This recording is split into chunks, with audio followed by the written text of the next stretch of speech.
Hello, I'm Christine Dodson. During this briefing session, Sheila Ayler and I will review the highlights of what will be proposed to annual conference during the financial reports on Thursday afternoon. As we have done in years past, we will present all reports with financial implications at once so that we can take questions on those interrelated reports together.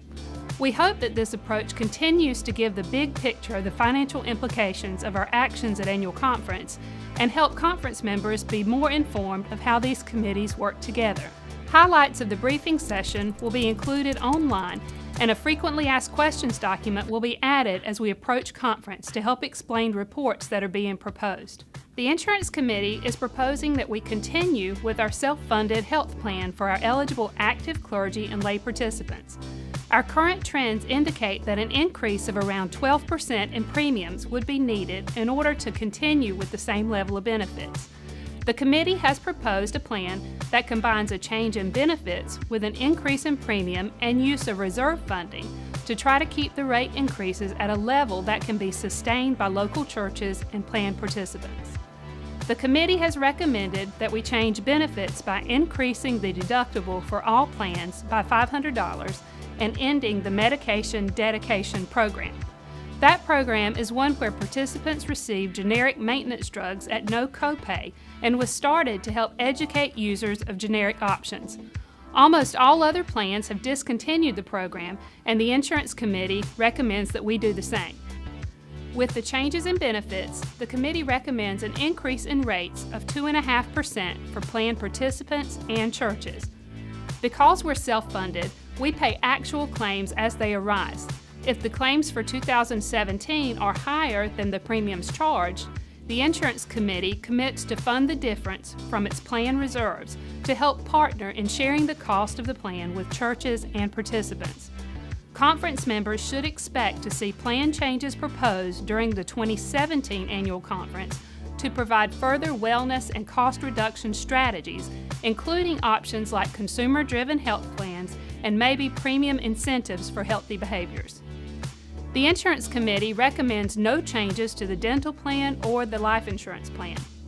Regarding health insurance benefits for our retirees, the Insurance Committee recommends continuing with the Health Reimbursement Arrangement, or HRA plan, that we currently have in place. The amount of the HRA is set by the Board of Pension, as the Board of Pension provides funding for the benefits. The committee further recommends that the current life insurance and wellness benefits for retirees remain in place. The report of the Board of Pension is included in the conference workbook for your review. The report includes the list of those retiring at annual conference this year and our plan provisions for various components of our pension plans. The funding plan for the pre-82 pension plan is included as Report B in the Board of Pension report. The per-service year rate being proposed for 2017 is a rate of $717, which is increased by 2.43% over the 2016 rate of $700. Funding for the pre-82 pension plan comes from the past service liability apportionment being proposed to continue at the current rate of $3.3 million. The HRAs for health reimbursements are proposed to increase by 3% to a 100% funding level of $3,502. The maximum funding going into accounts is 90% of that amount, or $3,152, and that is available for clergy with 40 or more years of service or those grandfathered in from our plan in place prior to 2004. The board does plan to continue with One Exchange as a service provider in 2017. We continue to work with One Exchange on some customer service issues that have been addressed and we hope are resolved at this point. If these issues continue to exist, the board will evaluate other options as they are available. To fund the retiree health benefits, the budget is proposed to continue with $2.2 million for current benefits and a planned contribution of $500,000 toward the liability. The $2.2 million that is available for current benefit funding provides the funding for HRAs, for the retirees and dependents under the age of 65 who are on our active plan, the administration, and life insurance and wellness benefits. Any funding that may not be used in any year is maintained in the reserve fund and is used toward benefits for future years that might exceed the budgeted amount, or it's used toward funding for the retiree health liability. In considering both the pre-82 pension liability and the retiree health liability together, the Board of Pension recommends that we continue the funding plan that we've discussed over the prior few years that will use the past service liability to fund the pre-82 pension plan until it is fully funded, and then provide funding for the retiree health benefits that result from the past years of service. The current pre-82 liability is around $2.2 million unfunded, and our retiree health unfunded portion is around $12 million. Using the conference budget and past service liability apportionments in this way should have us on track to have both liabilities funded by 2021. Our primary goal is to provide useful and sustainable benefits to retirees.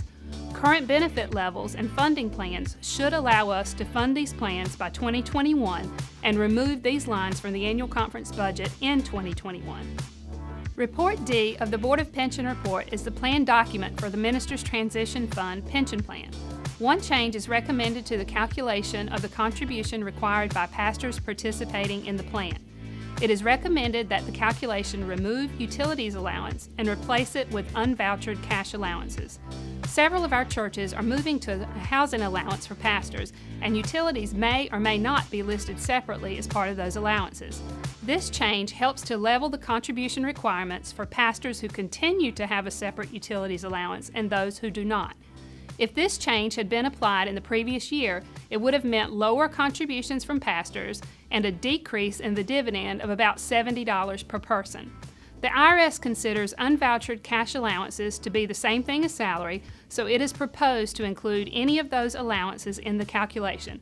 We continue to recommend that allowances are done through a vouchered program to increase accountability and help minimize potential tax implications to pastors. The Commission on Equitable Compensation recommends no change in minimum salary for 2017, keeping the minimum salary for full-time appointments at $42,617 and student appointments at $27,701. The Joint Committee on Clergy Medical Leave report proposes no change to benefits for those clergy on medical leave.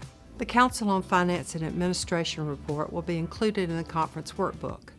The 2018 budget is included as recommended to the conference following many iterations over the last several months. Budget requests are first compiled by various conference committees and boards. It's then sent to connectional table ministry teams, then to the connectional table, then to the CFA Budget Committee, and finally it comes to CFA. After CFA reviews the request, a final recommendation is made to the annual conference, and that is what is being proposed in the CFA report. The 2018 budget proposed represents a 2.42% increase over the 2017 conference budget. It is important to note that items that are general or jurisdictional conference budget lines, like World Service and the Ministerial Education Fund, are included in the budget as they are apportioned by general or jurisdictional conference. The Outreach Ministry Team budget is included in lines 2 through 11 in the 2018 budget. The largest change in this team is the increase in funding for the Refugee and Immigration budget line that is planned for increases in programming efforts to support refugee and immigration concerns in both North Carolina and around the world. The Christian Formation Team budget is proposed with a 3.2% increase. This increase is primarily due to an increase in line 27 for the New Faith Community's salaries and benefits. This is the first of several salary and benefit lines which include an inflationary increase for conference clergy and lay staff. Inflationary budget increases do not guarantee salary increases for any staff. Benefit costs are also paid from these salary and benefit budget lines. Additionally, this budget line reflects the addition of a part-time staff person who will assist with office operations and learning communities. The leadership team budget is proposed with an increase of 4.57%. This increase is primarily due to line 53 for Conflict Transformation Ministries. This is a new budget line to support the work of the Conflict Transformation Ministry team, and it was previously funded through a Duke Endowment grant. The stewardship team budget is proposed with an increase of 2.49%. This increase is primarily due to increases in lines 63, 66, and 84. These increases are to align projected budgets with current salary and benefit expenses that are projected forward at a 3% increase for 2017 and 2018. Again, these salary increases are not guaranteed, and they are evaluated each year against market conditions as well as for staff performance. Benefit cost increases such as health insurance are also paid from these salary and benefit budget lines. In addition, line 84 for the Connectional Ministries salary and benefits budget line takes into account the restructure of a communications staff position from web producer to video producer for 2016. Funding for a part-time archivist is also included, who had previously been paid through a supplemental appropriation for digitizing conference records. The budget for past service liability apportionment is recommended to stay the same, and the general church apportionments are currently included at an overall increase of 1.63%. The actual and operating budgets for 2015 and 2016 are found in sections 2A and 2B of the CFA report, and the conference financial policies are in section 3. There is no change recommended for the conference moving expense policy or for the reimbursement level. The formula approved by annual conference for the district superintendent's salary is the average of the top 25 salaries plus the unvouchered allowances for local church appointments. This formula yields a salary of $108,080 for the 2017 year, representing a 1.95% increase. Section 8 of the CFA report is for information purposes and includes the organization and procedures for the council. The 2015 audit will be completed prior to annual conference, and the 2016 audit will be performed by the same audit firm, which is Crosland & Associates. CFA meeting and other important dates are included in Section 8 of the report. The Board of Trustees report will be added to the conference website after their meeting just before annual conference. The main change to this report will be the addition of agreement language for the conference mission endowment. This is planned to be a permanently restricted fund to be used in future years to support missions in the conference.